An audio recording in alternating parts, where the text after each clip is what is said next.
Ladies and gentlemen, welcome to the Josh and Jason Monday Christian and Conspiracy Podcast. I'm your host, Josh Monday. If you don't know me, I'm a Christian rapper, devoted husband, father, and Army veteran. And I'd like to introduce my co-host. He's a Christian, devoted husband, and father. What's going on, Jason? What's up, everybody? Good morning. God bless you. God bless everyone. God bless anyone that's tuning in right now. And let's rock and roll. Sorry. Let's do it. We have a returning guest, amazing information, Terrell Croft. And he's actually going to go over 9/11 for us today. We did have a show with Richard Gage. You guys can go back and check that one. And we also, our very first episode was on 9/11 as well. So, yeah, check that one out. And definitely check out Terrell's page. How you doing, Terrell? Good. Thank you very much for having me. No problem.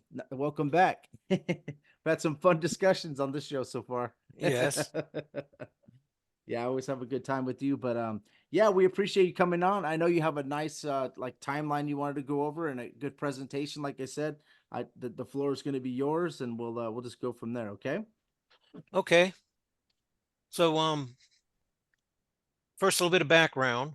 I'm a Christian like you guys, and from a family of ministers, and Lord God put it in my heart to see His wisdom. I don't know how it really happened, but over a period of decades, then He led me, and that culminated in The Mystery Explained, my book, The Mystery Explained, that I've talked about here with you guys.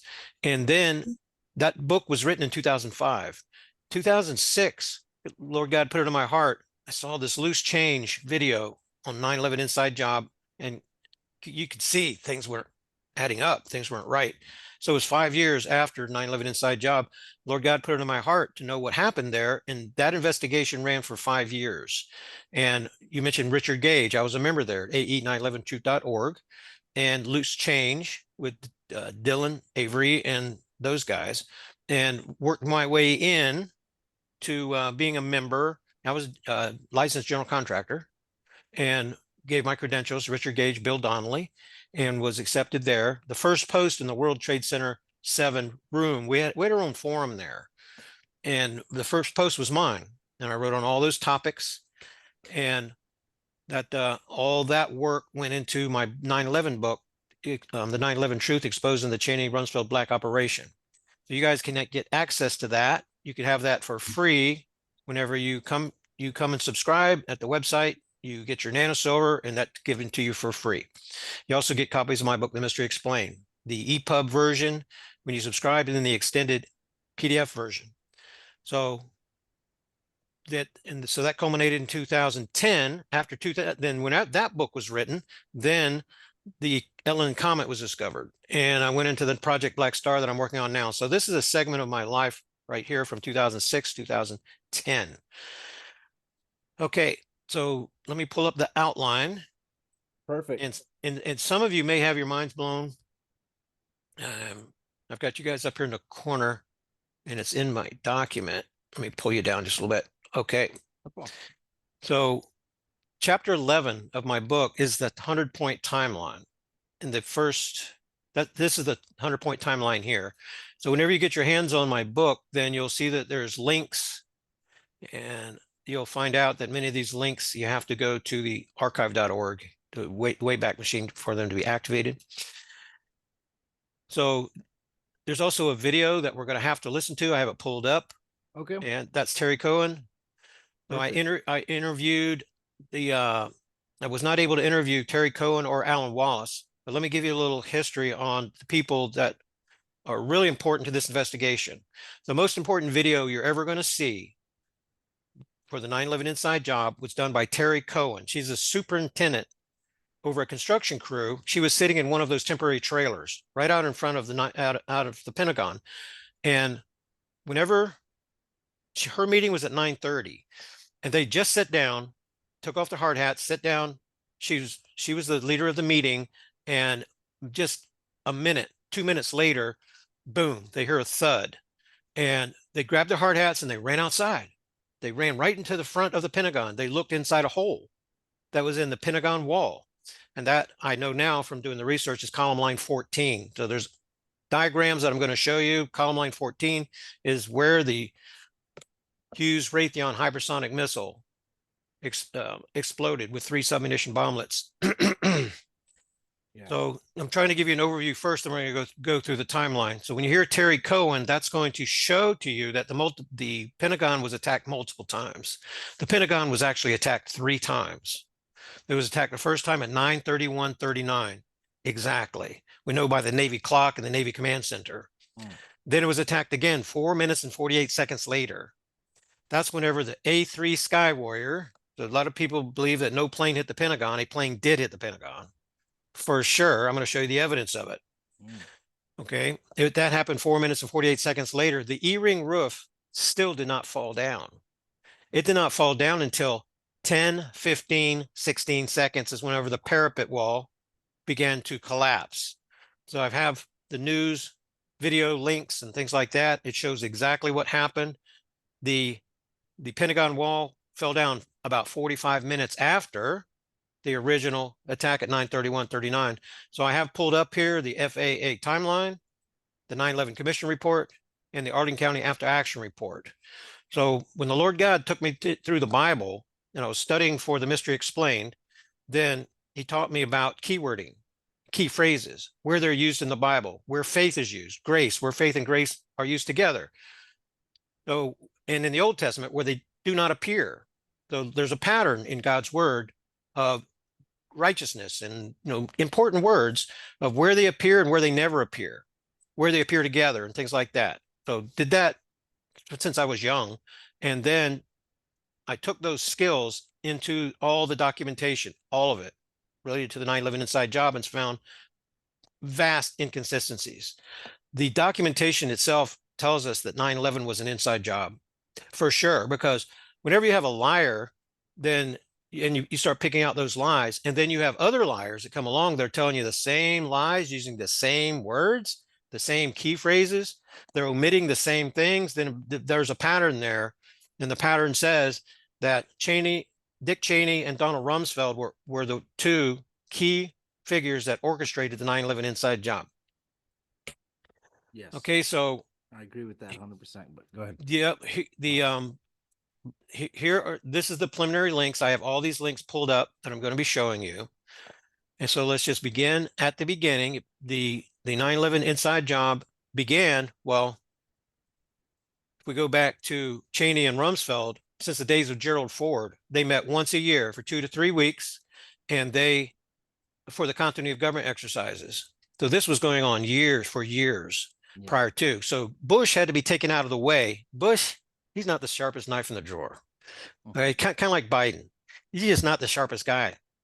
And so what they did, they took Bush and they took Karl Rove, another 9/11 inside job murderer.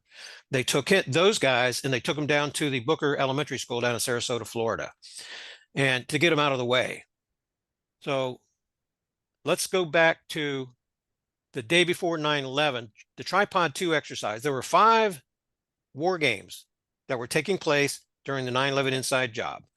So the day before, then the officials for FEMA, they showed up at New York. And in New York, in Building 7, there was a command bunker that was built. So $15 million was spent to transform the 23rd floor into this command center for terrorism. If you go back in time, you'll see the World Trade Centers, they were attacked in 1993. That was done by the CIA. It was done in order to create the need for the command center. So this timeline goes way back. This is whenever things are being fulfilled. They're trying to institute the continuity of government, which Clark did at 10:30. That's part of the timeline here. So all of this was orchestrated in advance. Tripod 2 people, FEMA, they showed up a day earlier because they wanted to get a jump on things. They were expecting to be sent to the 23rd floor of World Trade Center 7. Giuliani sent them to Pier 92, right here, Pier 92. And Dan Rather later asked him, how'd you know to send them to Pier 92? How'd you know that was going to happen the day before? How come World Trade Center 7 was empty? What happened? And so that's one of the reasons we don't see Dan Rather around anymore. He was asking the wrong questions. And Giuliani obviously knew what was going on. That's the reason that World Trade Center 7, World Trade Center 7 wasn't hit by anything. and it collapsed in its own footprint in 6.7 seconds. Yes. So this is the most important thing that happens in the setup for what's going to happen starting at 8 a.m. on that Tuesday morning during the 9/11 inside job. So NORAD and the Joint Chiefs, they began running the Tuesday live fly anti-terror hijacking simulation exercises under Dick Cheney. So Dick Cheney was running the Global Guardian War Games. There were 4 of those, including Tripod, that was being run by FEMA, that were running simultaneously. They were scheduled from 8 o'clock to about 10:30 during the 9/11 inside jump on that Tuesday. So Global Guardian War Games, here's information on that over on the military history website. And so the next thing happens at 8:10. American Airlines flight number 77 and flight number 11, the tail numbers, they were never recorded. And so here's a link on that. What happened was, first of all, flight 77, the tail number N644AA, has never been used on an American Airlines jet. It's never been used. So if you try to look up the history for that tail number, you're never going to find any record of it whatsoever. The only place where it existed was in the war game. This is an inject. It's called an inject. When in a war game, this simulation, they had airmen. They had every branch of the military that was part of this, and they had their own computer-driven war games going with their own radar, with their own blips, with their own injects, with all this going on. Well, the AA-77 never took off. And I'll show you the evidence of that. And an actual human being is on the runway taking the tail numbers whenever they're taxiing, whenever they're taking off. It's all logged in a logbook. I'm going to show you that page from the logbook, right from their logs, and it shows flight 77 never took off. Okay. And so what happened was, whenever it was supposedly in the air, a lady named Danielle O'Brien, she was the air traffic control lady working at Dulles Airport. This blip showed up on her screen. So she reported it whenever it actually happened. That's down here at 9:31, at 9:32. It's actually what the time that they reported instead of 9:31:39. But that's part of these war games, kind of skipping ahead there a little bit. It's okay. For point number 3. So here's the air traffic control and the FAA timeline right here. I have those pulled up for whenever we need to get there. The key point here on that FAA timeline is 0932. That's 9:32. Air traffic control reports aircraft crashes in the west side of the Pentagon. That's really important. Okay. 9:32. Thing about air traffic control is they're divided into 5 different areas, and they do not crisscross. They're all independent of each other. So the 9/11 inside job in the history books was supposed to be recorded for 9/31:39 or 9:32. That's when it was the official time whenever it was supposed to happen. That's why they gave the information to Danielle O'Brien to report it officially. But the attack on the Pentagon was botched. Though they released the hypersonic missile, and it struck the Pentagon at 9:31:39 exactly. But there was a series of errors that happened. The plane that launched was supposed to crash into the Pentagon at 9:31:39. The whole side of the wall was supposed to be devastated at 9:31:39. It didn't happen. The airman that was running this remote control jet pulled back on the joystick because he thought the plane was going to crash into the ground of the Pentagon. That's going to ruin everything. So he pulls back, and then he flies the jet. And there's lots of evidence that saw an American Airlines jet. It was a painted up A3 Skywarrior is what it is. And it turned north, and it made a long circle, and it came back on the north side of the Pentagon. I'm sorry, of the Citgo station. Citgo station across the street plays a very important role in this. Yeah. And so the Pentagon was attacked that second time there, and the E-ring roof still did not fall down. So this report right here, see, Rumsfeld, Cheney, Bush, nobody could change this. They would have wanted to, but the air traffic control is independent. And so since they botched it, there's plenty of evidence that shows that we're looking at a botched attack. So this is the Arlington County After Action Report. I've gone through every word of it. And it says that the that at 9:38, the American Airlines Flight 77 crashed into the Pentagon. Okay, see the difference in the time, 9:38 and 9:32. So we know they're lying. Yeah. This is all sworn testimony too. Okay, so then at 8:30 a.m., Bush leaves the Connie's suite for the Booker Elementary School. Remember when he was reading about the pet goat, about the goat story? Yeah, it was upside down. Yeah, I remember that. Yeah, he's had it upside down. Well, but you see, Bush was very afraid because of the botched attack on the Pentagon that he was going to get arrested. Yeah. So when he finally leaves there, and he turned from the podium seconds after the Pentagon was attacked at 9:31:39. He got the word that the Pentagon was attacked. That's whenever he was beginning to leave the Pentagon. That was initially the plan anyway. But you're going to see through the movements of Cheney, he got to the command bunker at 9:03. You're going to see a series of events that tell a story in this timeline here. I'm trying really hard not to get ahead of myself. Okay. So this is Bush, and he's out of the way. He's down. And stop me anytime that you have a question. Yeah, well, first off, I want to tell everybody that Dick Cheney was an assistant to the president, White House deputy chief of staff under Gerald Ford. So he was saying that they were planning it back when Gerald Ford was president because Dick Cheney was actually part of his. He was the assistant to the president back then, right? So you guys got to know that. Also, you got to know that George Bush Jr. His whole line of family is all part of secret societies all the way back to his great grandfather who started the Wolf Society. So I just want to tell you guys who you're dealing with here. You got George Bush's Preston Bush was a Skull and Bones at Yale. George Bush, his dad was Skull and Wrath in high school. Also the Nas Brotherhood in college, which is at Baylor, and then also at Yale he was Skull and Bones, and then Trilateral Commission, then CFR.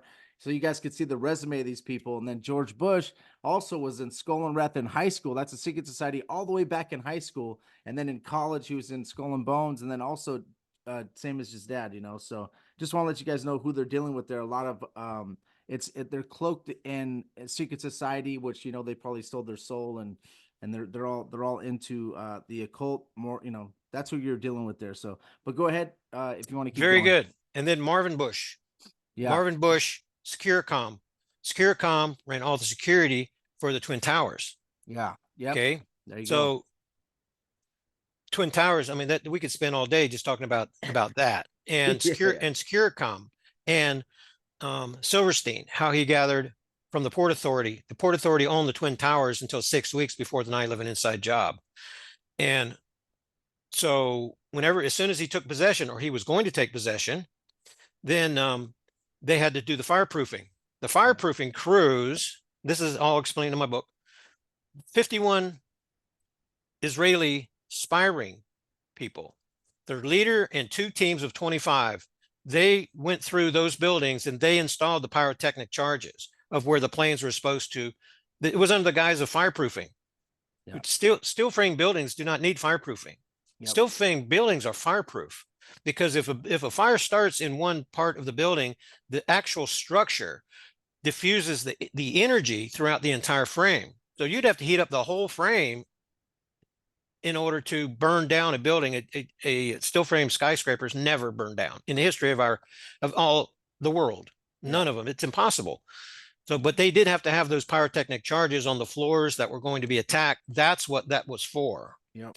They were pretending to be security people and fireproofing people. They came in the 6 weeks before, they wired everything up, and then for the actual show that took place, and obviously the media was in on it, of what was going on. Yep. This is a gigantic, I mean, literally a 9/11 inside job. Okay, so where were we? The military is holding the Practice Armageddon training exercises, Global Guardian War Games.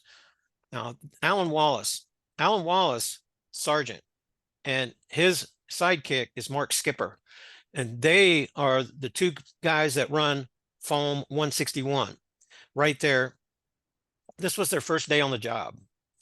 Wedge 1 was completed on 9/11/2001. That was the completion date. Wedge 1 out of the 5 wedges is the only wedge that had fireproofing sprinkler system. So Alan Wallace, and I have his testimony all pulled up. I couldn't interview him, but keyworded every word of his testimony and know exactly what happened with these guys.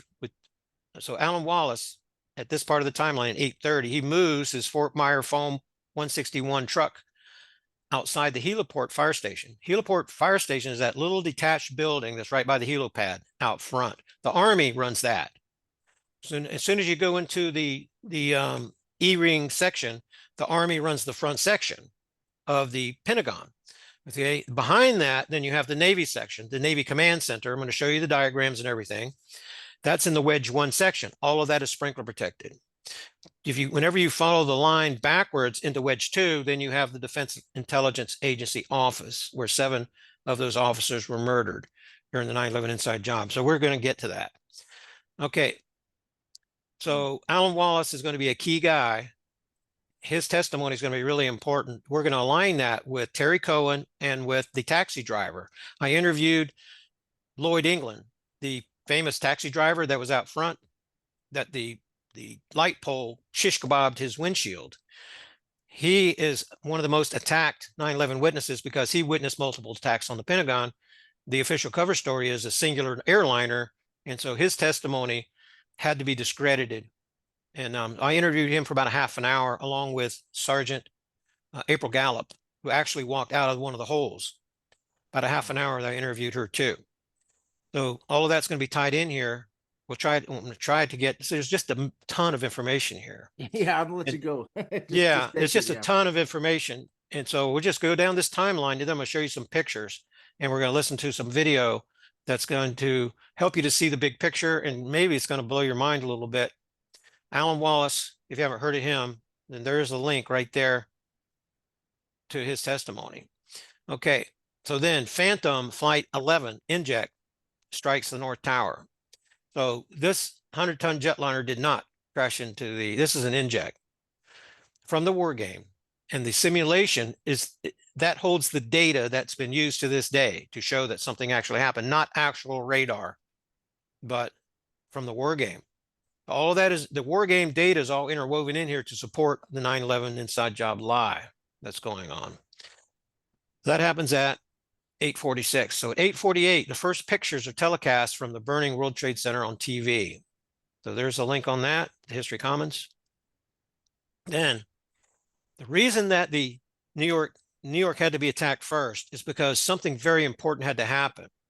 So New York Deputy Mayor Rudy Washington called Admiral Ralph Nader for Navy air support over New York.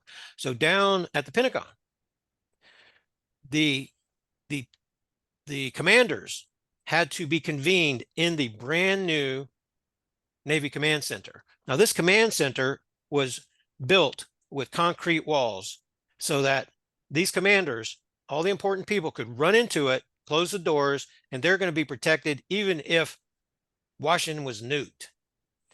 So this is a very important location where all the commanders were going to run to, but they had to have the call to convene. This is the call that had to happen. So it happened 4 minutes.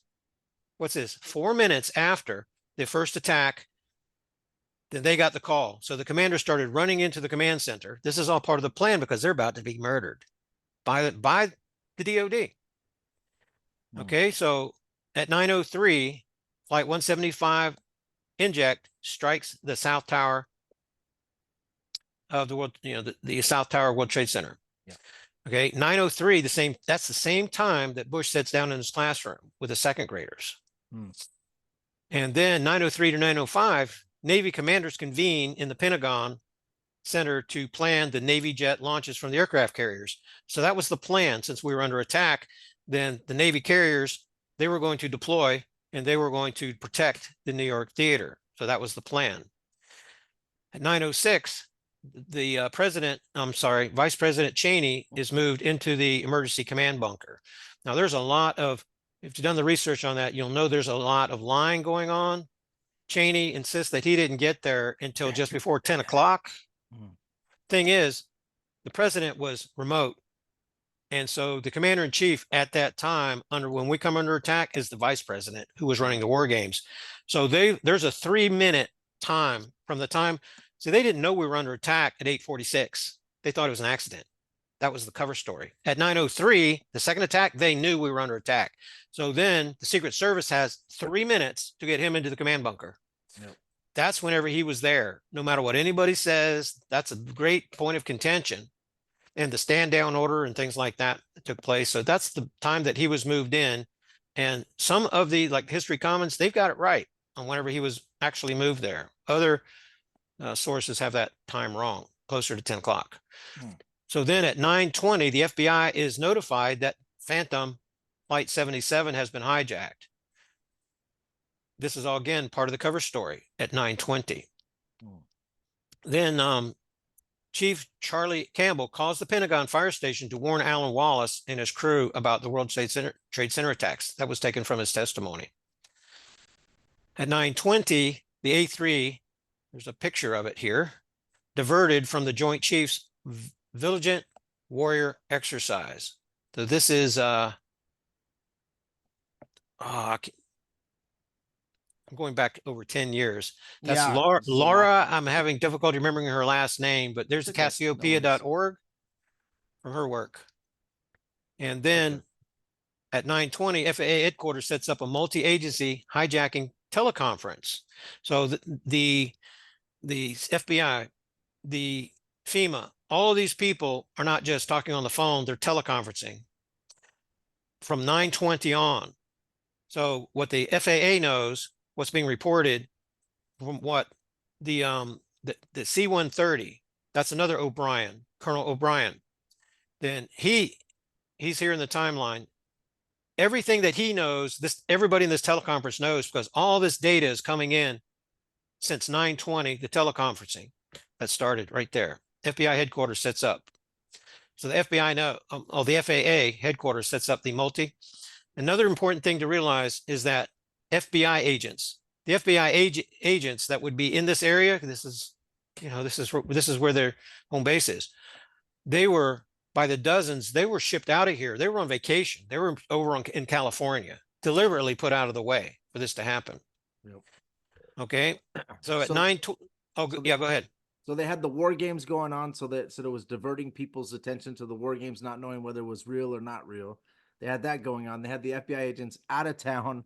They had George Bush out of the way, so Dick Cheney could be the one running things. I mean, there's a lot of things going on here, guys. That's very, it's very interesting. But I love your timeline. Thank you. You can keep on going. I don't want to inject too much. Okay, and we're going to go to pictures here in just a minute. Oh yeah, this is great. Okay. I love this right here, man. Thank you. Okay, so then Richard Clark sets up video teleconference with the CIA, the FBI, State Department, Justice, Defense, FAA, White House shelter. And this is in 9/11 Commission Report, page 93. And he plays a key role here. He's being used to institute the continuity of government, which Cheney and Rumsfeld, they were trying to get that instituted for so long through the Congress. It had to be done through emergency. Like the Patriot Act that came along. The emergency created by this inside job is what brought us into the police state status. Another thing to realize is that's not in this book because it hadn't happened yet. I couldn't connect the dots. Is the SARS-1, SARS-2, the nanosilver based vax, all of that work, the gain of function work is being completed now. Okay. At the same time of the 9/11 inside job. So SARS is going to come out 2001, 2002. All that work was completed. The biological weapon program by DARPA at Fort Detrick was all being wrapped up right along with this. All of this is connected. Yeah. Whenever you read the Dakota report, you can go to my website, click on the link, then you're going to read in the operations section about the Project Black Star and genocide. And whenever you go to the NASA 2025 Warfare Strategy Plan, page 93, then you're going to see the binary biological weapon activation, and you're going to see the aircraft carriers destroyed and things. All of those plans were made back here. The 9/11 is the hub of all of this. Yeah. So it's all connected together. And if you go to my Substack page, then you're going to have to read about the Black Star. You're going to have to read about all of these things are all the biological weapon. All of these things are connected together. And they're also making the anthrax vaccine and all that stuff at Fort Detrick as well. That's right. Yep. And yeah, that's the hub of DARPA. Now, all of the vax companies are DARPA companies. They all work under the same umbrella. And they're all wrapping up the biological weapon part, the genocide part, back here because of what's going to be launched later. Yeah. Back in 2019, 2020, what we just went through, all part of this, of what's happening right here. Okay, so this is everybody's communicating with each other. Norman Mineta enters the bunker. Dick Cheney are already present at 9:25. There's a point of contest. I mean, there's what the heck's going on here? We have a stand down order. So Norman Mineta reports the Cheney stand down order already in place, leaving the Pentagon defenseless. So the thing about the Pentagon defenses, there are 5 anti-missile silos. There's one on each side of the Pentagon. So whenever the Pentagon comes under attack, artificial intelligence takes over. These doors pop open, these missiles pop up. This will take seconds. And then the missiles are released. You have a phalanx system. If you're in the military, especially if you're in the Navy, then you know about the phalanx systems. It's on all those. My brother was in the Navy. He said the phalanx system was hooked up into there in the early 1980s, late 70s, early 80s. Yeah. This phalanx system is artificial intelligence controlled. It's a gigantic Gatling gun, big giant bullets. It's all artificial intelligence. This makes our carriers, this defends our carriers. It defends the Pentagon. So the first phalanx system was set up at the Pentagon. So it was advertised to the Navy, like when my brother, whenever he was on the aircraft carrier, it's the same phalanx system that protects the Pentagon. Now that he was told that, back in late 70s, early 80s. So all the defenses are there. They all had to be taken down, the stand down order. So there's a stand down order that was issued here by Cheney. There's a stand down order for the Benghazi attack that took place on 9/11/2012. Yeah. Stand down order. General Ham wasn't responding to the stand down order. He was removed from command in 30 seconds after that because he was going to go save Stevens and his people. That attack was done by the CIA using this same exact playbook. Yeah. It was an inside job and it was a fake attack and it was done by us. That's how it happened. They were going to expose the gun running that was going to Jordan that was creating ISIS. So Obama and Hillary, they were creating ISIS and they were running the guns and all the money, they were running it through Stevens. Stevens was going to blow the whistle on them, so they had to get him killed.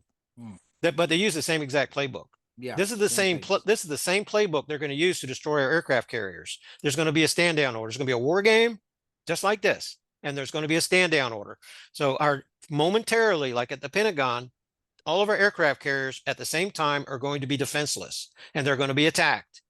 And they're going to say that it's Putin. They're going to say that it's BRICS. But it's not. Just like this, it's going to be done by the Department of Defense. Yeah. It's going to made to be look like Putin. Okay. So here's at number 20 right here. So this is as far as I got in that hour-and-a-half interview that I just did. It looks like we're going to get further than that. Yeah, here. I'm going to let you go. That's why I'm not trying to talk, interject, or ask questions because I've done timelines before on shows myself. Okay. And I know that I don't want to get your mind off of it and then have to try to come back to it. It gets tough. Okay. So I'm going to show you some pictures. We're going to go through kind of the same timeline. These are arranged. And this is a picture of World Trade Center 7. So this had to be attacked. This is showing one of the Twin Towers falling. And World Trade Center 7, you can see that it's not going to get hit by anything. There's a little bit of debris that hit and a little bitty fire that started that they're trying to blame on it. But World Trade Center 7's over here. These Twin Towers, they were most certainly taken down by controlled demolition.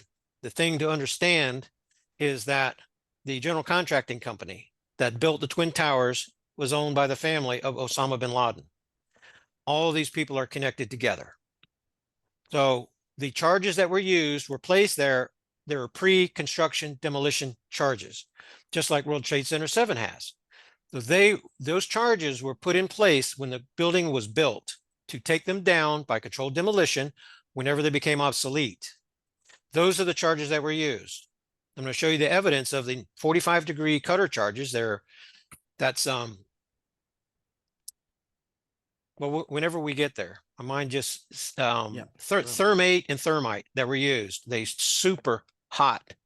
They melt steel like butter and you want to do that at a 45-degree angle, part of a controlled demolition. That's why Okay. the fires burned for, all the way till December 13th, 2001, because of this. That's right. So Yeah. you look at these 45-degree charges and you can see where the weight was pushed as this was cut. There's multiple things that happen whenever you take down a building by controlled demolition. So you have these cutter charges that go off. There's a sequence of charges that go off. Some of them are inside the building because you have them explode, kaboom, because then it sucks all the oxygen out. So those charges had to be, so there's explosions that are happening before the actual explosions that take down the building. This is all sequenced. Yeah. So the evidence that you see here is of the 45-degree cutter charge. And then the column, all the weight was down on this column. That column slid off. When it did, it pushed the post, the remaining post. This sits on a giant concrete pad down below. It's bolted down. Well, that bent so much weight, it bent these over in this direction. Also, another thing to realize is when this steel came apart in the Twin Towers, it fell in 40-foot sections. So those cutter charges, they cut. And when you go up the column line, just imagine standing underneath one of these columns that goes up all the way to the top. All of these cutter charges were 40 feet apart going upwards.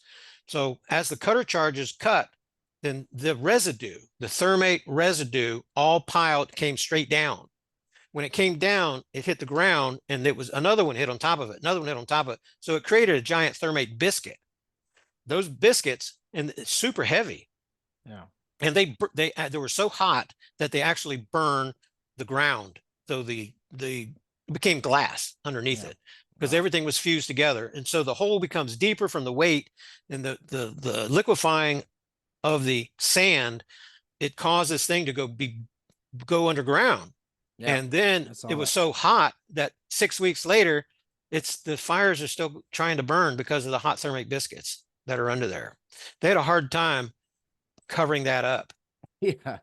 It was burning for like all the way to December, from September 11th all the way to December 13th. So yeah, that's and jet fuel is kerosene.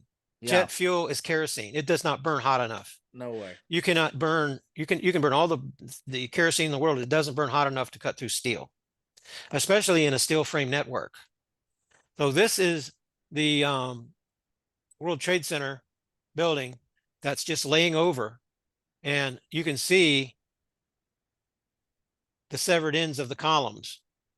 And when you go up here to the top, you can see the 45-degree angle cutter charge, the evidence of the cutter charge that's right here. None of these people down here climbed a ladder to cut that charge.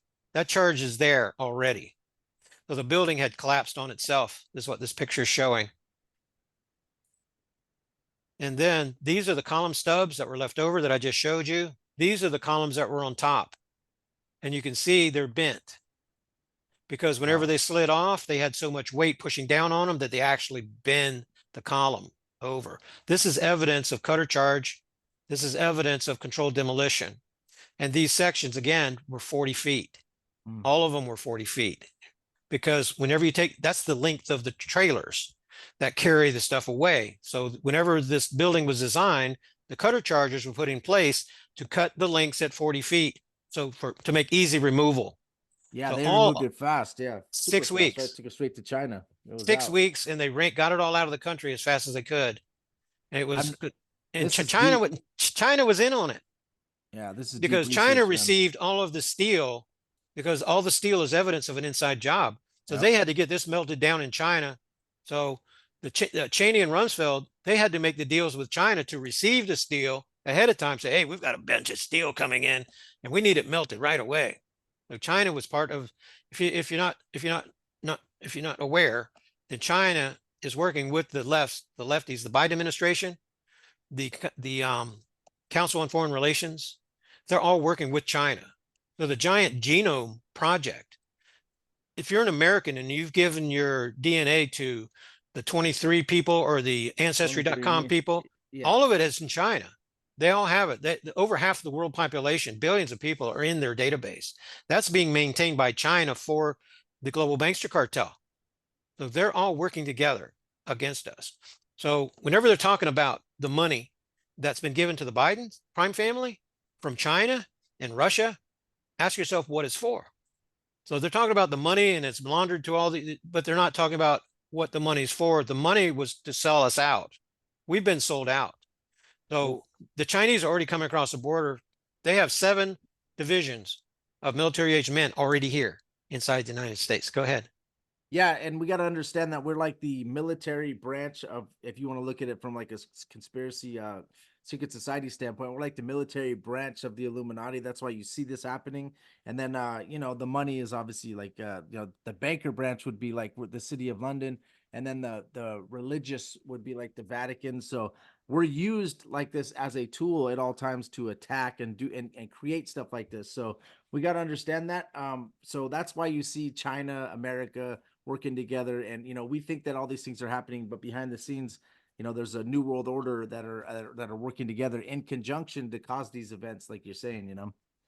And these people are just pawns that are being used as far as like Dick Cheney, Donald Rumsfeld, and George Bush, you know, to further the goal of what probably what you're talking about right now, and also to further the goal of you know, bringing in biblically a government, one world government, you know. But go ahead. I don't want to mess you up because you're crushing it right now. Jason, is there anything that you want to add? Yeah, Jason's just listening. I know. I see you nodding. Hold on. Go ahead, Jason.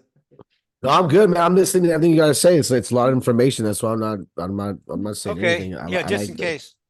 No, no, Okay. I'm good. I'm good. I'm Oh, good. I'm okay, good. so we can move on to the next picture. Yeah. And Let's this keep is going. a famous confused fireman picture.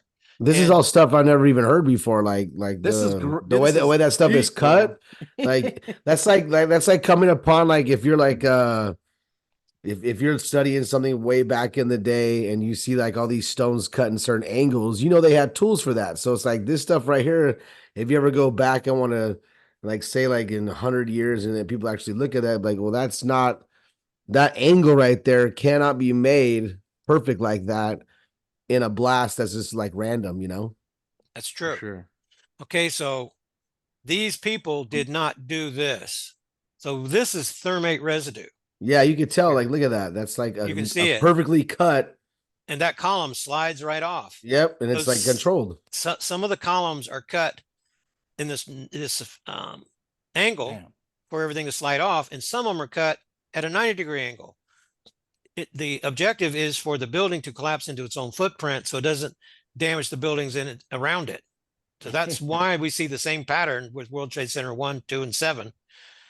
Is look, Larry Silverstein, the gentleman that owned the lease and everything on it, he actually took 6 months before, he took out a insurance that if it gets hit with the building or collapses, he gets $2.3 billion or something, somewhere around there. So 6 weeks. He did that Yeah. 6 weeks ahead. 6 weeks ahead. Okay, I'm sorry. Yeah, so you guys got to know. So that's why they don't want to damage any other building. This one is already covered. He's already going to get paid, and also they want to get it out as fast as possible in those 40-foot strips you were talking about, right? That's right. Wow. So the insurance scam is just part of this. Yeah. That, for example, underneath Twin Towers, said lots of gold is stored there. Yep. And there were trucks. So they were moving this gold overnight, getting ready for what was about to happen. But they were not able to get all the gold out. So underneath, underground, the way that they smooth this gold in and out, there were dump trucks filled with gold that were, the trucks were just stopped and the door was open and the engine was left running because they were all on radio and they were told 3, 2, 1. They knew when it was going to happen. So they got all the gold out they could. They thought they could get it all out, but they couldn't. Anybody that was in the air, it was still underneath, they were stuck. They had to leave their vehicle. They had to run to save themselves because the whole thing was about to come down. It's another little side story there. Yeah. Wow. This is World Trade Center 7 collapsing its own footprint right here. So the image that I showed you before was like this section here that's laying over. 6.7 seconds. And the excuse is this was done by an office fire. Yeah. Because it was never hit by anything Look at that. into its own footprint. And a building has never collapsed from an office fire either. Just to let you guys know. Oh, look at all the other buildings around it. None of them are even. Didn't touched. Building 6 also collapse? Terrell? There are multiple other buildings. Yeah. Well, Only I that believe is the 4 World and Trade 6, Center, though. but I didn't. They weren't controlled demolition. Yeah. So the other buildings fell on top of those. Okay. Okay. And I did not spend a lot of time on the smaller, Yeah, the buildings. of course. It Those was are the ones that people just don't 1, know 2, and about. 7 are the main Yeah. ones. The 2 that were supposedly hit Yeah. by airplanes, but they were designed to withstand being struck by a 707, which is bigger than the planes that were supposedly hit them. Yeah. Okay, so this is right here. This is for the detailed statistics departure on the departures that took place September 11th, 2001, American Airlines, Dulles International. This was taken right from their, you cannot get this data today. It's all been scrubbed. Yeah. But this shows Flight 77 flight number. See, it's unknown. It shows 8:10 scheduled departure at 8:10, but the actual departure time, this is filled in by a human being. Yeah. But it says, what, 85? They do not let these giant aircraft take off with 80 passengers. Yeah. They consolidate them. So these other planes are going to LAX. This was a consolidated flight too, right here. So everybody, they're going to fill up one plane. They're not going to send all these. So all these are scheduled, but they don't all leave. In Flight 77, it shows on here. And it seems to me that this is an inject right here. The tail number is never put on here. The N644A is never put on here. And whenever you go, I went all the records and I searched for that tail number. I never found a plane ever flight with that tail number. Wow. Okay, so this was a point of contention in my last interview with Dr. Jason Dean. In the evidence, I'll pull up the links. I'm showing you these pictures, and we're going to show you a video and then show you some links to articles. So 6 months before the 9/11 inside job, 6 A3 Sky Warriors were decommissioned by the Navy, and they were taken to Fort Collins Loveland Airport, and they were refitted and they were painted up to participate in the Global Guardian War Games. So they were going to be part of the war games that were coming up. And as a simulation, they were painted up to look like an American Airlines jet, even though they're a smaller version of that. They were given Global Hawk remote control instrumentation, so you could fly them using a joystick, and they were refitted with Hughes Raytheon hypersonic missiles. Now, I know even today that the narrative is out there that we do not have hypersonic missiles. Oh, we have hypersonic missiles. They've been using them during the 9/11 inside job, they use them. All that means is they go faster than the speed of sound. Yeah. And if you just go to Wiki, even if you go look at the history, you'll say they've had this technology for a long, long time. And they want to pretend just Russia and China have them, and Iran and others, but the United States was the leader back then. Yeah. In this, but the Americans do not want to acknowledge that that's what they have. But we're going to go through those links after I show you these pictures. This right here is the nose. I don't know if you guys can see it, the nose of the hypersonic missile. This is the famous the nose on the right, right? I think that's it right there. Security footage. Yes, it's right there. Okay. Right there. Okay, and this is the entrance, the gate that you have to come in. This is the view of the Pentagon right here. Dang, that's what, Then I see the glass. Wow. I took the time to do the measurements and to do the math to determine that this is the vapor trail of the exhaust of the missile as it went a little bit further. And so we have frames that captured this, and I went back and determined that the nose was 20 inches in diameter of that object. So the American Airlines is as big as this building practically. Yeah. The little bitty image that you're seeing is of a missile that came through at 9/31/39. So this is a view of the Pentagon this is after the 9/31/39 hypersonic missile. This is column line number 14 right here. This is a generator fence that's right here. And the angle is 45-degree angle relative to this wall south of the Sitco station. See these construction trailers? This is where Terry Cohen was sitting. Terry Cohen. Oh, wow. So the ceiling tiles, the boom, all they heard was a thud at the first attack at 9:30, which is actually 9:31:39. They ran out and they stuck their heads in the hole over here. They could see smoke, no fire. So whenever they first got here, see all this smoke and debris? This wasn't even here yet. All there was a little hole and some smoke coming out of the little hole. Inside the building fires is all there was at 9:31:39 until this happened 4 minutes and 48 seconds later. That's whenever the A3 Sky Warrior returned. Okay, so this is from the DoubleTree Hotel video from across the street. You can see the time here is 9:32:43. There's the explosion that took place over here. This is connected to, so whenever you go through my book, you'll see that there's camera number 7 over at the Sitco station, records the shadow coming by. That camera was exactly to the second, 10 minutes fast. Over here, this one here is a little bit ahead. This should be 9:31:39 or just after that. It's just a little bit off here. So I did the research on all this and actually used Google Earth and found out the elevations and everything to know exactly what was going on. I knew exactly at the elevation Lloyd England was standing, for example, when he was looking down from Highway 47, Washington Boulevard. Okay, so this is a diagram put together. This is what you're looking at. First of all, this is the explosion that took place at the Pentagon. 5 light poles were down, did the research on each light pole.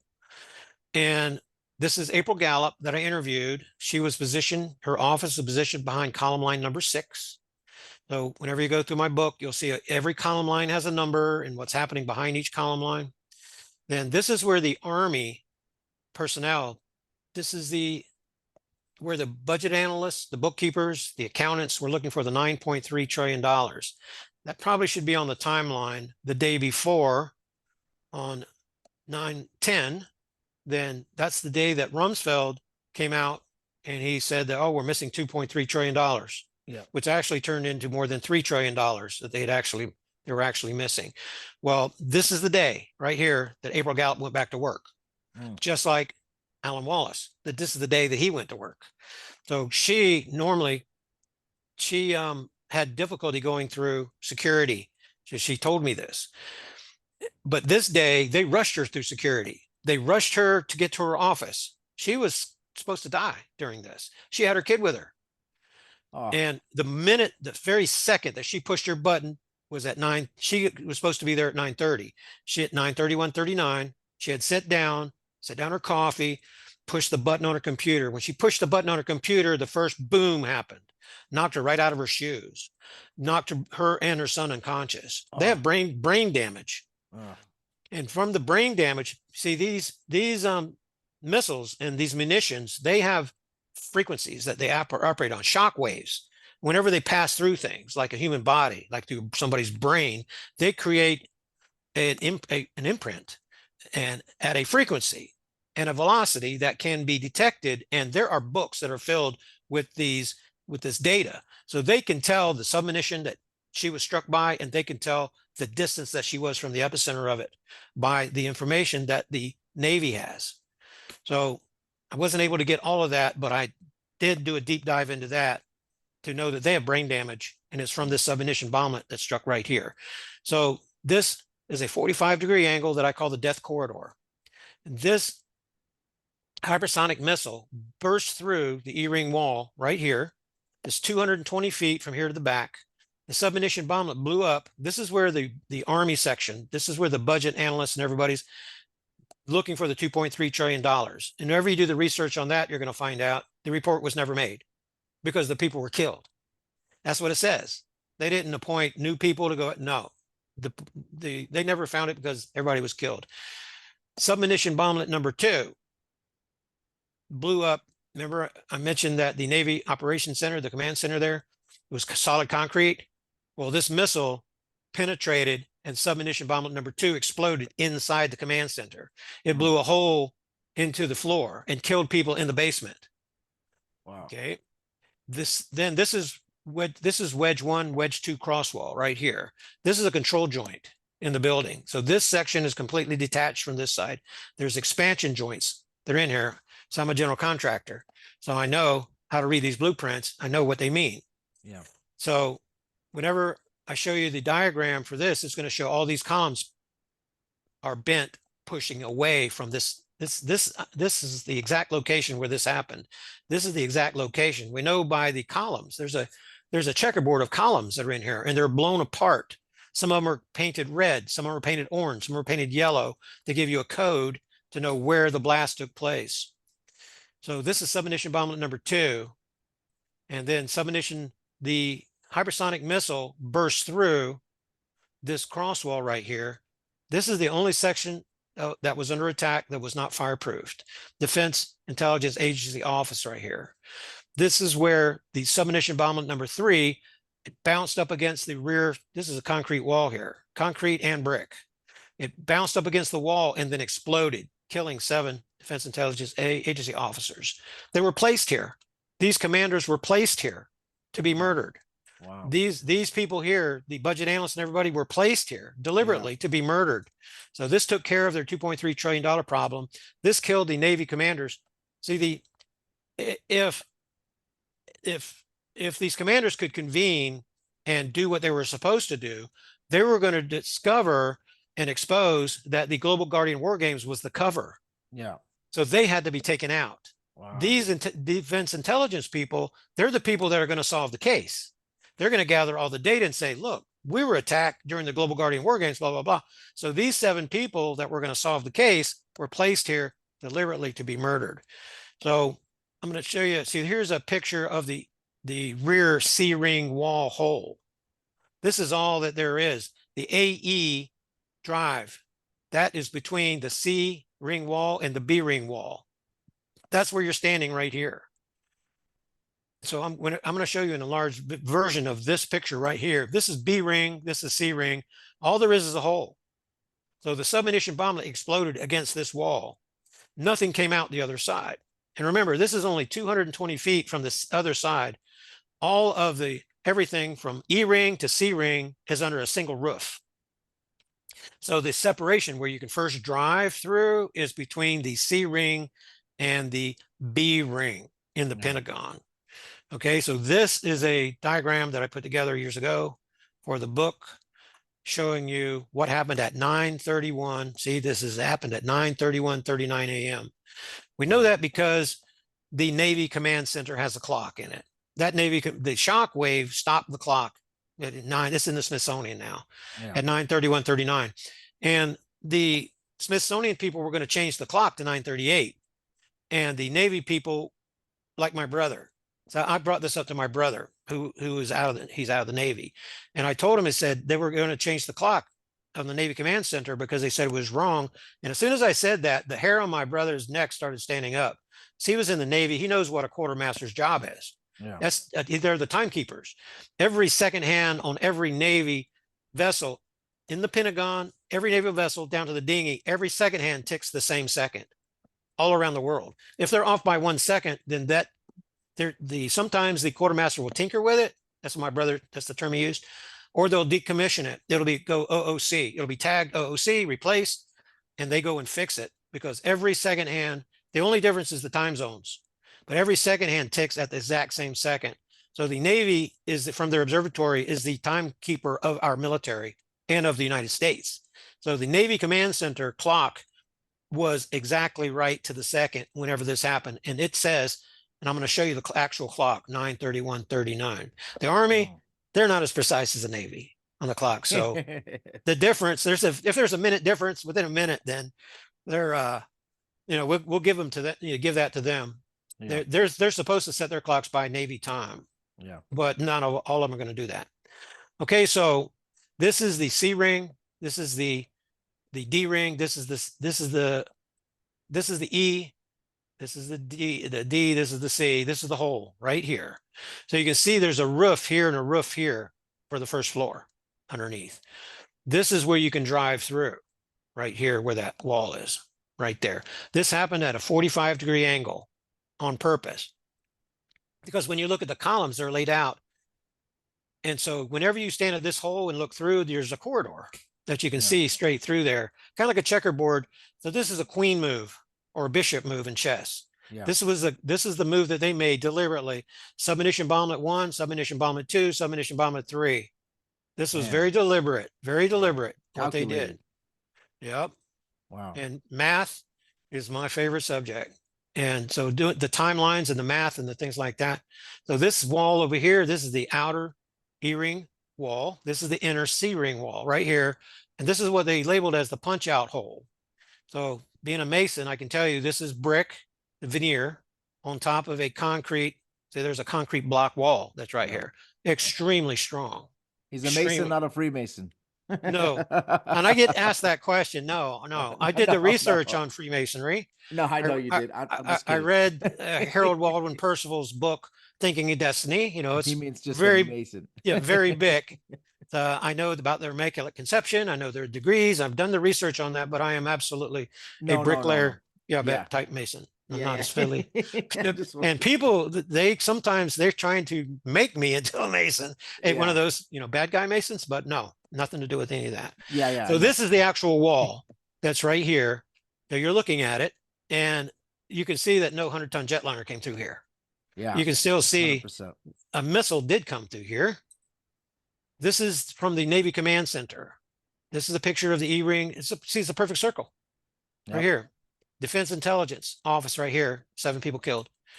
Navy commanders killed because of this. And you can even see this column that's bent outward. See how these columns are bent outward? Yeah. And just blown apart. Because, I mean, this was a gigantic explosion that took place on the inside. So this is out front. This is column line 14. So these cable rolls, they're going to play an important part. They were actually blown backwards. They've been stood up here. I've got the actual pictures that shows that they were pushed backwards from the explosion from the hypersonic missile. This is engine 331, not to be confused with foam 331. That's out of Fort Myer. That is positioned over here on the other side. Alan Wallace's. They're on site. This one came from, slipping my mind where this came from. This truck sat here all day, right in front of this hole. And with one of the Fort Myer trucks, 161, not foam 161. I know they're numbered the same. It's kind of confusing. Those 2 trucks sat there in front of this hole where there were explosions coming out from 9:31 all the way till 10:15. Explosion. Their testimony is omitted from the Arlington County After Action Report. They're not mentioned in the 9/11 Commission report. They were there all day, and their testimony is omitted. It does not exist. There are logbooks that tell the truth, but we do not have access to that. The FBI has it, but we don't have access to that. So this wall you can see is still standing. And there's a control joint that's right here. So these windows are dropped down lower than the windows on the other side of the control joint because this wall fell. But you see, whenever this explosion took place, the A3 Sky Warrior was supposed to fly inside this hole, and it was supposed to explode in the first floor. And that was supposed to give the outward explosion power to knock this wall down. That didn't happen. The missile went through, and then whenever the A3 Sky Warrior turned around, 4 minutes and 48 seconds later, it exploded against this wall. The nose hit the concrete slab between 1 and 2, so it could not go inside. It spread fire all along this wall here. Just smoke at 9:31:39, massive fire 4 minutes and 48 seconds later. Okay, so this is just to show you the damage before this parapet wall is going to begin falling at 10:15:16 exactly. Wow. So here's Army and Navy guys out front. This is Alan Wallace's truck right here. So he is now out from under his van. Alan Wallace at 9:31:39, just split second before that, he and Mark Skipper were standing right here. And they turned and looked across toward the Citgo station, and they saw and they had already had the report of what happened at the Twin Towers, so they knew they were under attack. So they turned, and their backs were facing this location. They were running in this direction. They had not made it past the heliport. This is the heliport right here, the wall here. So you see how it makes a little enclosed area? Well, they were running in this direction fast as they could for their lives, and they were knocked down by the explosion. And whenever they were knocked down, they were deaf. The explosion was so loud, their ears were ringing. They couldn't hear anything for quite some time. So they ran and hid under their vehicles, and were not going to come out from under their vehicles. So their testimony, what they saw prior to, but he says right at the top, I didn't see the explosion because he was running. So it was behind him. Also, the taxi driver, he's out there standing in the middle of Washington Boulevard. He didn't see the explosion either. He was driving, he made the cloverleaf turn. He was the last car allowed in. The barricades were put up behind him, and he was traveling south. Nobody else was in the lane with him. He was by himself. The northbound lane was full of traffic. They were stopped. It was bumper to bumper traffic whenever, as this is happening, all at the same time. Okay, so here's another picture. This is the hole right here that April Gallup walked out of. Rescue is taking place. This is still happening before. This is between the first two attacks. This is column line 14 right here. This explosion. So this is all the hole that was there whenever April Gallup, and I'm about to stop, and we're going to listen to April Gallup. Okay. You see this? Here's the generator fence. You see how it's a hole. This was created by the hypersonic missile. The bow shock wave coming off the hypersonic missile is so powerful that it just cut the hole right through here. All this happened within hundredths of a second. From this going down to this hole, that explosion, the next explosion, the next explosion, all happened within hundredths of a second from the hypersonic missile. So Terry Cohen is going to run out from one of these trailers over here before anybody ever gets here. Okay, so let's stop this right here. I'm just going to minimize this window right here. And we're going to go to, this is my timeline. And we're going to go to this. And you guys can hear me good, right? Yeah. Okay, so I'm just going to play this. This is Terry Cohen right here. This is the morning. Now she's going to make a misstatement here on the time. So she's going to believe that the time from the first explosion to the second explosion is 15 minutes, when it's actually 4 minutes and 48 seconds. But remember, she's still in shock of what's going on. But this is some of the best information that you're ever going to hear. So let's just listen as she asks a question and if she gives her answer.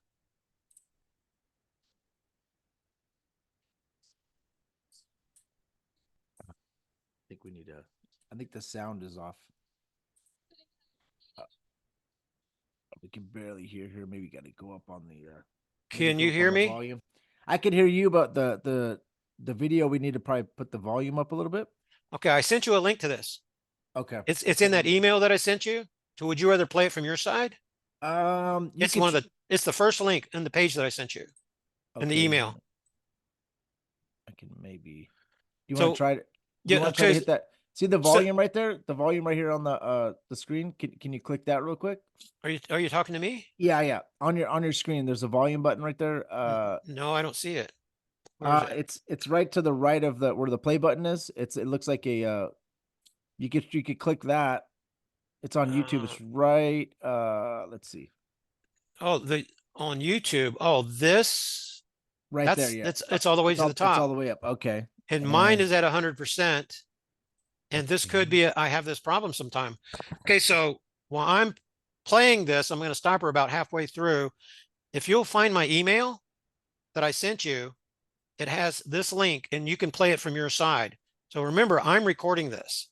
So if anybody can't hear it, you can go to my recording and you can hear this. And on my recording, I'm at 112 plus an intro. So it's going to be at 113. And then so you can hear Terry Cohen. This is really important. So I'm going to start this over. Okay, good. And we'll see how well we can get this to come through.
Okay. So I raised my, hopefully it's not a problem. I raised my sound up to 100% in case there's an issue. So Yeah. the key things is, the key points is I know that their meeting was at 9:30, even though she didn't say that, but they sat down and then they heard the thud. They ran. All they saw was smoke, no fire. Okay. I'm gonna try to play it really quick so you guys can hear the audio. And I think Okay. this might work, but I'm just gonna do it on here. Okay. Hold on. Right near the Pentagon. Tell me what you saw. Well, we were outside. We were in a little construction trailer, and we were sitting having a meeting, and we heard this boom. The building shook. The ceiling tiles fell out of the ceiling, and we ran out. We kind of dazed, grabbed our hard hats, ran out, and there was just smoke. You couldn't get to. We tried to get to where it was to see what it was. You couldn't get there because it was just thick. You couldn't see anything but just smoke. And we were just. It was 2 seconds after it happened, and we just sort of. People were screaming, "Run, what is it? What is it?" So we headed away from the building, not knowing where to go. And there was just confusion everywhere. Then 10 seconds later, people came up and were saying, in security, saying, "Just get away from the building. We don't know what it is. Just get away from it." But as we walked away, as we started getting away, there were people on the road because we were very close to the exit. And they were saying, "Oh my God, did you see that? It was an airplane. It was an airplane." Just came, they kept saying it was a big airplane. I thought maybe it was just from National Airport, an airplane had hit us. 15 minutes later, there was a terrible explosion again, and we just went through the tunnel and away. What were you being told by security personnel, or were you being told anything? We weren't being told anything. It was chaotic. People were just, and there was. All right. Yeah, that's Hold on, it. hold on. You could tell right off the bat, you could tell she's lying about something, because she starts off, if you're frantic, why are you gonna say you're gonna grab your hard hat? We all grabbed our hard hats for, you know what I mean? Like, you're doing that so safely. Like, you're already, in my head, I'm like, you're frantic, you're going crazy. You're not gonna grab your hard hat. And you know, she said that was weird because she's like, "Oh, we all grabbed our hard hats and put them on and took off." It's like, who cares about your hard hat? That's like, you know what I mean? Like, if you read into what she's saying it's perfectly safety wise. Like, we grabbed our hard hats, our safety glasses, our PPE, and we took off out the door. You know what I'm saying? That, like, you don't say like that. If you're friend, and if 15 minutes and 4 minutes, that's that like you said, that it's like 4 minutes and something seconds the blast happened after, and she's saying 15 minutes. That's like that's a long time. That's not just, I don't care how much. If you're in shock, you're not gonna say you're gonna grab your hard hat. Like, you see how like she put it perfectly. It's like, you don't say stuff like that. Like, that's like scripted. So hopefully you guys you guys heard that, because I think Jason heard it, so that's good. Yeah, I heard it good. That Okay, good. actually was like very well. I heard it. I just think that. So you ready? Are you ready for me to give some commentary? Can you hear me? Yeah, go ahead. Perfect. Okay. First of all, being in construction and being in these meetings, whenever you leave, that's the first thing you do, is you grab your hard hat. So it's never been a point of contention for me that she mentioned your hard hat. This just shows me that's what she did. This is her testimony. The thing that the first thing that got to me is that she was there within seconds, and she saw just smoke. And the thing to realize, if you want to be skeptical, that's good. I like that. But I also have Alan Wallace, and I also have the taxi driver we haven't got to yet. So her testimony has to match theirs. And because they never talked to each other prior to be able to tell the same lie. So I do believe there's lies going on, but I don't believe it's from Terry Cohen. Okay, so she ran to the hole. I mean, I'm not lying. I'm just like, why would you say grab your hard hat like that? Like, I would Yeah, never... you made that. Yeah, you made that point, but that's you. That's not her. So we're getting it from her perspective. So the important thing is that she did not see any fire. So I'm about to show you images that's going to show you what happened during her second explosion. So inside the building fires, Barbara Honegger is somebody that you might want to go Google or whatever you do. Barbara Honegger interviewed the taxi driver like I did, and he only saw inside the building fires. And he never saw fire. Inside the building fires is what he said, because, well, there's smoke. It was only smoke came out the hole. So that's the same thing that she said. The next thing is, they told her that it was a large plane, and she didn't finish her sentence. She started to say, well, there was no way it was a big plane, because she's looking in the hole. there was no sign of a tail. There's no sign of a plane at all, because only the hypersonic missile had struck at this point. So then she ran away, and she had talked. People were talking to her, and she heard a giant explosion afterwards. Now, that's why I mentioned it prior. There is some inconsistency in the testimony of these people, but we should expect to see some inconsistency because people are in shock about what's happening. Okay, so that's Terry Cohen. Right there, there's a picture of my desktop. We saw this during our debate. Yeah. Okay, so the next thing that I wanted to take you to, next thing I wanted to take you to was back to the pictures. Okay. Let me move you guys over here to the side a little bit. Oh, not in the way of my arrow. Okay, so this is afterward. This is the day after, I do believe. And whenever you use, this is not the very good image that I have. This is a PDF of it. I mean, a JPEG of it. So you can see books. There's a book right there. There's a book sitting there. You can't see it as well. But this is wedge 2. This is wedge 1. This shows you the control joint right here. And then this is the trailer that Terry Cohen was in. This is the hole. And this is the taxi driver. This is Lloyd England's taxi. So he was the last fellow that was left to let onto. This is the southbound lane. This is the northbound lane. This is Route 47, Washington Boulevard. Northbound's going in this direction right here. The Pentagon is set at about 33 feet down here. He is, my memory's not serving me. He's like 15 feet higher. He's looking down on the Pentagon. Okay. When this happens. Okay, so here's a distant view. This is the generator fence. This is the angle. There were 5 light poles that were taken down. This is the fire engine. This is Alan Wallace's fire truck right here. And this is the trailer. You can see the walls clearly standing. Yeah. You do not see any jetliner tail or anything. The lawn is pristine. Yeah. The 9/11 Commission report says that this jetliner was traveling 530 miles per hour. Wow. And it hit the side of the Pentagon. That 100-ton jetliner has a 60-ton titanium frame, alloy frame, and it has 2 Rolls-Royce engines, each weigh 6 tons. And with the energy, math's my thing. Yeah. The energy of there should be 2 holes here, and there is no concrete building on Earth that's going to stop a 6-ton titanium engine, Rolls-Royce engine. It's going to go all the way to the White House. If you go to the other side of this wall, the White House is back there. Yeah. Nothing's going to stop it. So that cover story is most certainly not true. Now, here is pole number 1 that was taken out of Lloyd England's windshield. It has a bend on it. It didn't even scratch his hood. There's his taxi over here on the back, right here. These poles were turned into pretzels by this pole 2 was clipped by the wing of the A3 Skywarrior. The rest of these were uprooted by the bow shockwave of the hypersonic missile. Okay. Now remember when Terry Cohen goes to the hole, she doesn't see any fire at all. Yeah. There's no way that Terry Cohen and her people ran to this wall if all this fire's here. Yeah. So this is the explosion that took place whenever she was running away.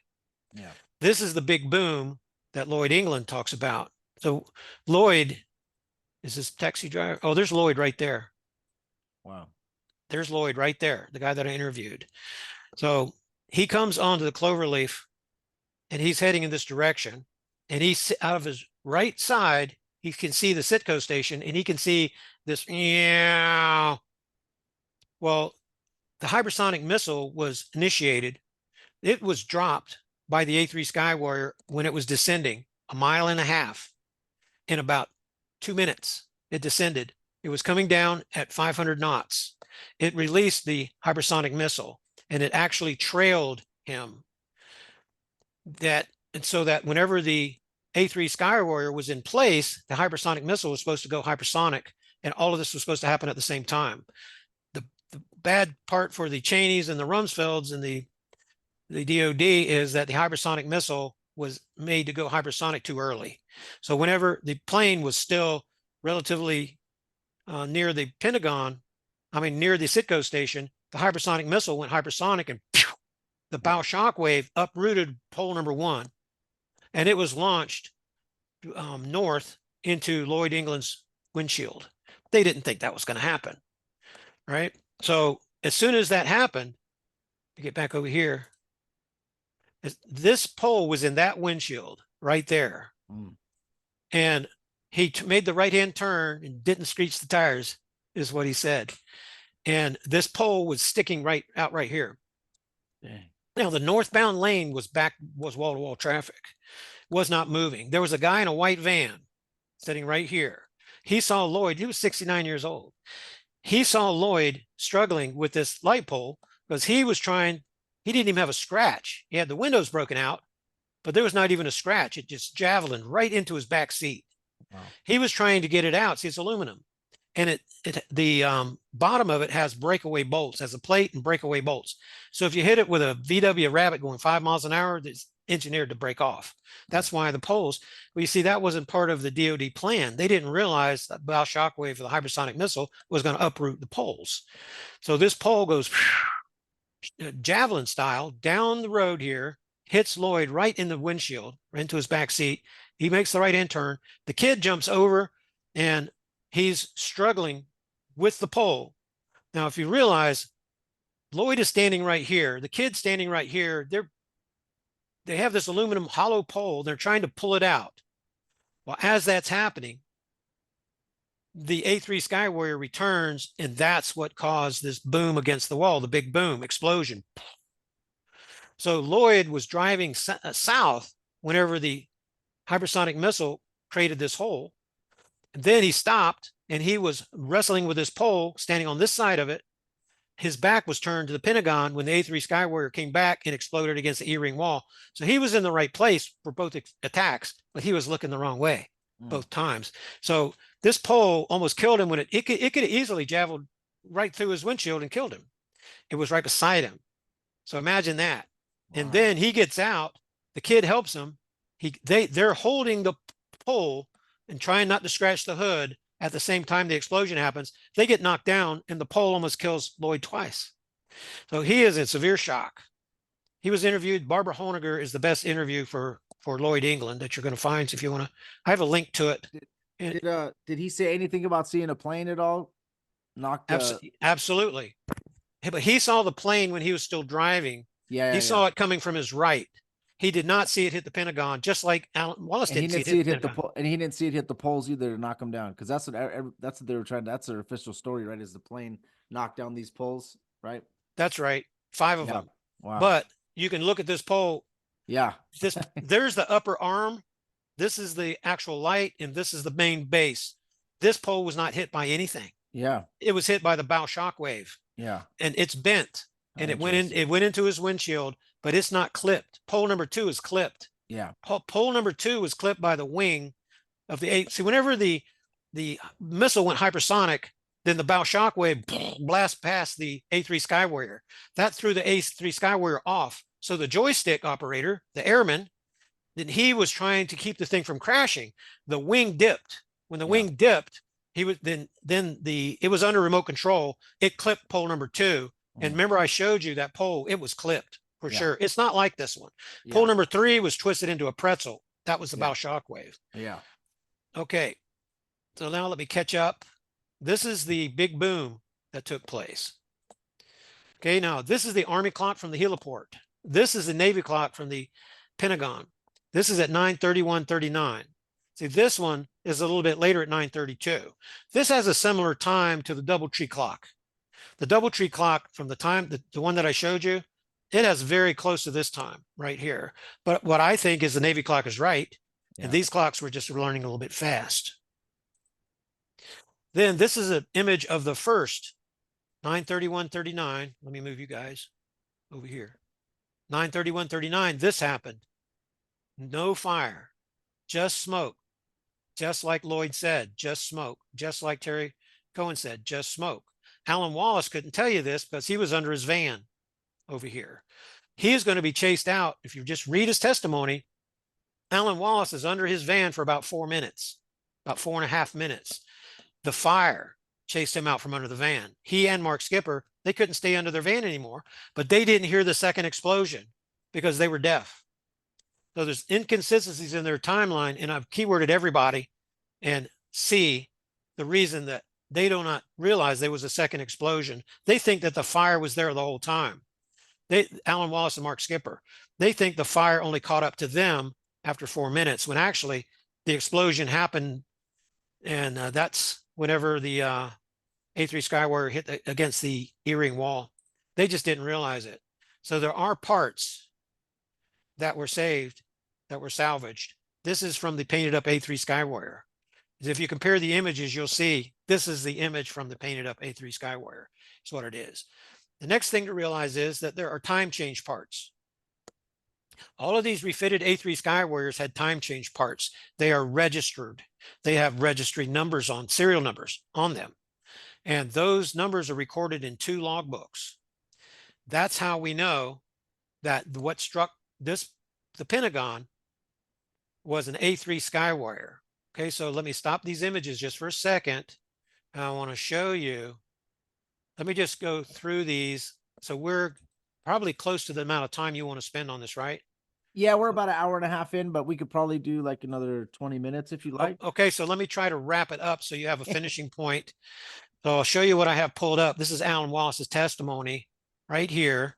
All of these links are shared on my Substack page. You can go and download them. I hope that you will, and save them, because eventually they all may be scrubbed from the internet. This tells you exactly. See, foam 61, and there's a foam 161 that's reported in my book that some people might want to confuse. This is my theme article or Substack to help people see the big picture. So there's the Mystery Explained stuff, if you want to call it that. I already shared with you guys. There's 9/11, and this is a Terry Cohen. This is a temp. This is an image we haven't got to yet over at Shanksville. Empty hole is all it is. Yep. So this is an article that you can share with people to try to wake them up, whether it's scripture, whether it's 9/11, help them to see the big picture. The truth is stranger than fiction. It's the very first article that you see when you go to my Substack page. This is my interview with Dr. Jason Dean. Hope you'll support me at Substack if you have the resources to do so. Yeah. So this is he has, just like you guys have a recording and I have a recording, you can listen to both. And I'm going to make a Substack article of this too. And you'll have access to your recording and to mine. So you have access to all the information. This is Flight 93. So at my Substack, then there's articles on the biological weapon, on 9/11, it's Mystery Explained. All of these things are all connected. This is the empty hole. This is the image. I can't enlarge that one, but this is the image of the Diamond T mine, Shanksville hole. They're the same thing. This is from 4/20/1994, the Diamond T mine excavation. This is the actual evidence of the Diamond T mine. And that's what it looks like, is that they crashed a Tomahawk missile into this hole in order to simulate what was going on. This is simulate a flight actually crashing there, right? Yeah, they did simulate something, but that when we get into that part of the timeline, no planes. I'll pull that up. And there was a plane crash. Yeah, a plane was knocked down by 2 Canadian fighter pilots. It was from the Global Guardian War Games. The debris field was 10 miles from Shanksville all the way to New Baltimore. So there's a debris field there. This has nothing to do with this though.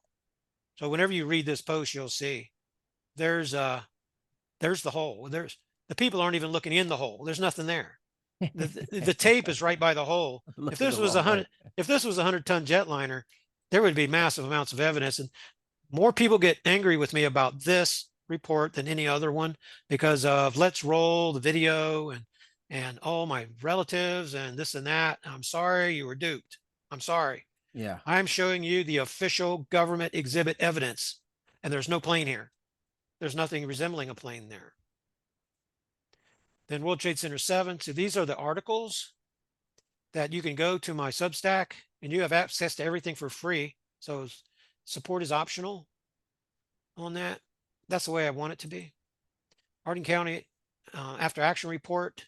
And when you go through and look, you'll see that everything was manipulated. You're going to see that that FBI Special Agent Chris Combs is a 9/11 murderer, right along with Chief Schwartz.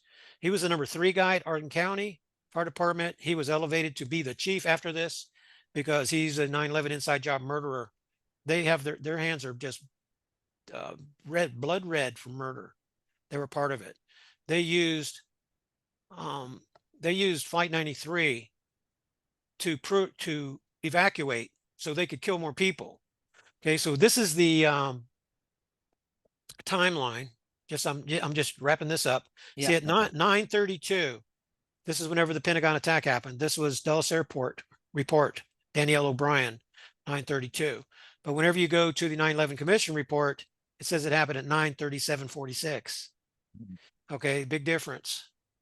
And then Arden County After Action Report, they round everything off to 9:38. So the keywording, to stop here briefly, the keywording of the 9/11 Commission report and the Arden County After Action Report, they both contain the singular term explosions 6 times. No more than that. Then explosions plural is never used in any of the documents. Explosions plural is never used, not even once, in any of those documents. And they both use the keyword singular once, and it's all relating to the FA-77, the Flight 77 flight. That's a fiction. That never happened. They're trying to make it into a singular event when it's multiple explosions that are happening. So when you go through my timeline, you're going to see explosions all over the place. There are dozens of explosions that took place at the Pentagon. There are hundreds of explosions that took place in the New York theater. So this is George Nelson. This is what I wanted to stop at. And he is he knows all about the time change parts. And the parts that were found at the Pentagon matched the parts. So this is needed to draw the right conclusion. And this right here is a very important article. Missile and remote control systems added to the small jets before 9/11. The same parts found at the Pentagon. So the important thing to realize is there's serial numbers on these parts. They're scattered all over the Pentagon, over on the southeast side. And those parts were matched up to parts in the logbooks at Fort Collins Loveland Airport. This is the report right here. And they talk about the A3 Sky Warriors, Douglas refitted A3 Sky Warriors, Global Hawk. And this is part of the 9/11 inside job. And then this is a picture of Lloyd right here. One of the most credible witness testimony that I have. I see Terry Cohen. I see what you're saying, that it seems funny about the hard hat, but put it in line with exactly what Lloyd said to me personally and what the sergeant said. April Gallup. You match the testimony with everybody that I was able to get their testimony from, all of the news reports, and what she says without the times. She added a little more time in there, but she's telling the same exact story as Lloyd did, and the taxi driver. And you should know that his wife, FBI, which makes it look like. And I talked to her on the phone. Yeah. And she asked him if she wanted to talk to me. So I'm a researcher. I found his phone number and called him and got his side of the story, and then had to inform him of what really happened, because his back was turned and his eyes were lit up. Like, oh, that's what happened. That's what happened, because he didn't see the plane hit the Pentagon. He thought it hit the Pentagon, but it didn't. And then so it came later. It's like, what caused that second explosion that knocked me down? And so I gave him the timeline, and then he was still standing there. If he was standing there past 10:15, he saw the E-ring roof come down. So what that means is he saw all 3 attacks on the Pentagon. That means that lettered agencies have to discredit his testimony, even though he can't tell you exactly what happened. So Barbara Honiger, if you want to do more of the research, I highly recommend you get your hands on my book, Mystery Explained, because you have links and things to be able to check out. Then this is April Gallup. I just pulled up a picture of her. And multiple people asked me, did I record the interviews? And sadly, I did not. Yeah. At the time. It was during my 5 years that I was doing it. And now I realize, I should have recorded that, but I'm sorry that I don't have that. I do have some more information that I'm going to try to pull up. Between now and 9/11, I have another interview with Dr. Jason Dean this Monday, April 1st. So I'm going to put together more information. If you guys want to go do more of the timeline, then Yeah. we can schedule that. Yeah, you did a great job of explaining. Whoops. You did a great job of going through a lot of stuff, and like that was more in depth than our first show we did for sure. And I think you kind of filled in a lot of the blanks. Guys, you got to understand too. Follow the money. You know, we always do that. So $2.3 trillion were disappeared, as he said. Um, Halliburton was a company contracted to go overseas. The regular employees were being overpaid for sure compared to the military. But Halliburton was Dick Cheney was the vice president of Halliburton. They were contracted to go overseas to, which I seen them there when I was in Kuwait. But they're actually were hired to do all of the contracting over in Iraq and also in Kuwait. And there's also lithium in Afghanistan. Dick Cheney was the VP at Halliburton. I want to let you guys know that. So, he basically brought in his company to take care of this. There was lithium in Afghanistan. That's something we need to understand. There was a vein of lithium located in Afghanistan that was said to be worth trillions of dollars. So you basically have Iraq, which wasn't even involved. We're attacking them, and then we're also attacking Afghanistan. So there was opium. So the pharmaceutical companies were involved. There was opium in Afghanistan. There was poppy fields. The CIA loves to transport drugs across international borders, so that was involved. So the military-industrial complex was involved. Every bullet, every bomb, every plane, they make money off every time that happens. So some of the biggest political donors and lobbyists are the oil companies, the pharmaceutical companies, the cell phone carriers, and the military-industrial complex. So all four of them were involved with the money aspect of this. So we got to understand that and mix all that together. And you also have the Patriot Act that was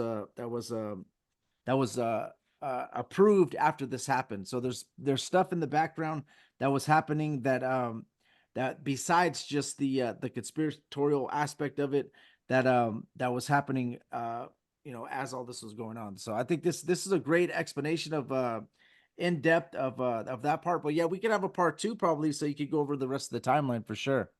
Okay, so while you were talking, I showed the images that we didn't get to. Yeah. So I'll just breeze through them really fast to try No to problem. close, put a knot on this. Okay. There's the impact hole, 18 feet 3 inches, right there. Foam that was spread all across. Here's the fence, the generator fence that was blown through. This is the 45-degree angle right here. This is the cars that were still parked here. There's one of the wings of the A3 Skywarrior that's laying over on this car right there. Wow. This is the damage from inside the Pentagon. This is the hole in the C-ring wall right here, submission bombardment number 3. The main payload section blown up here. April Gallup was sitting right here, right behind this column. And this is the command center, Navy Command Center. And this is the columns that were blown apart, bigger image. This is the 100-ton jetliner superimposed onto this image, showing what didn't happen. Then this is the C-ring wall hole. This is the B-ring wall. You see nothing hit this wall. Nothing. 100 tons coming through this wall supposedly made this hole. Nothing hit over here.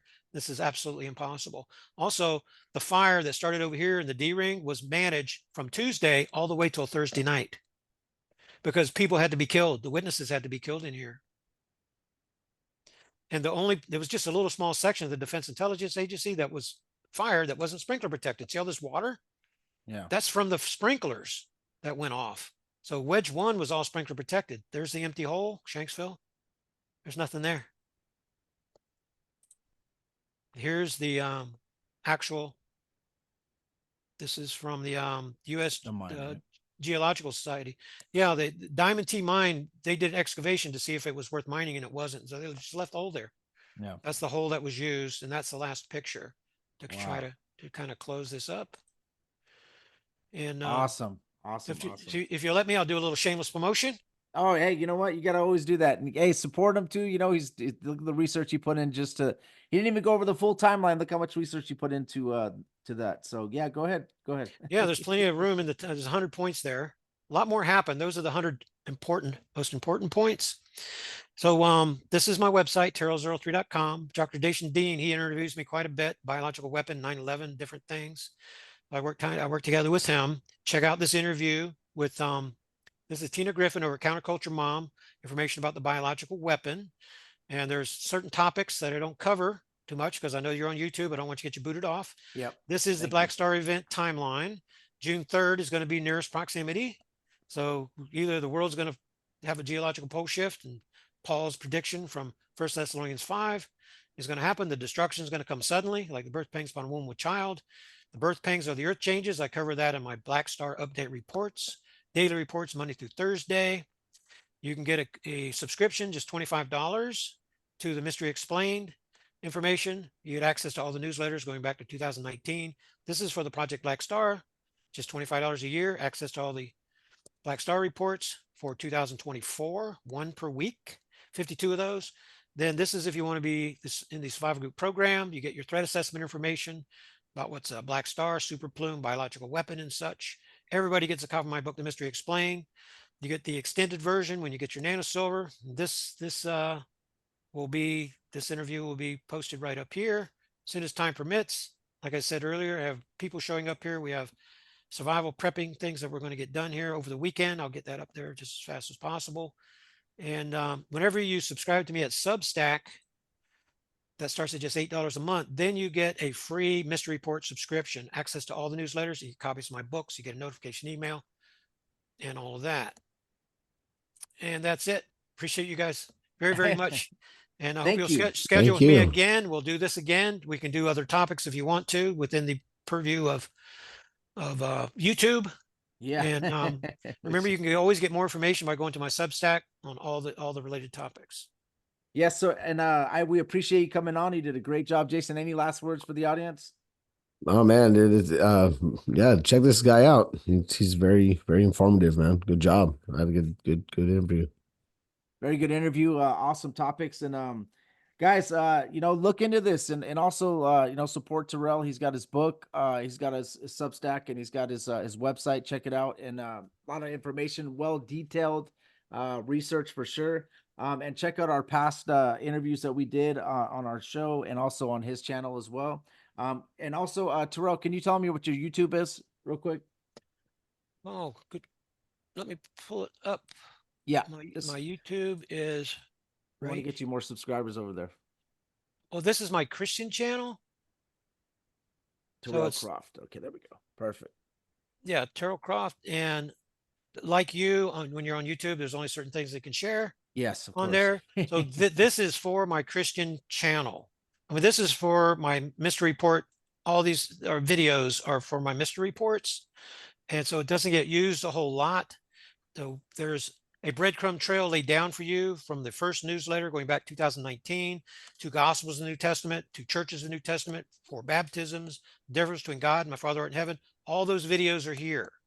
So whenever you get your hands on my book, then you go to my website and you go to the scripture section and you watch those videos, introductory videos. These videos are on my YouTube.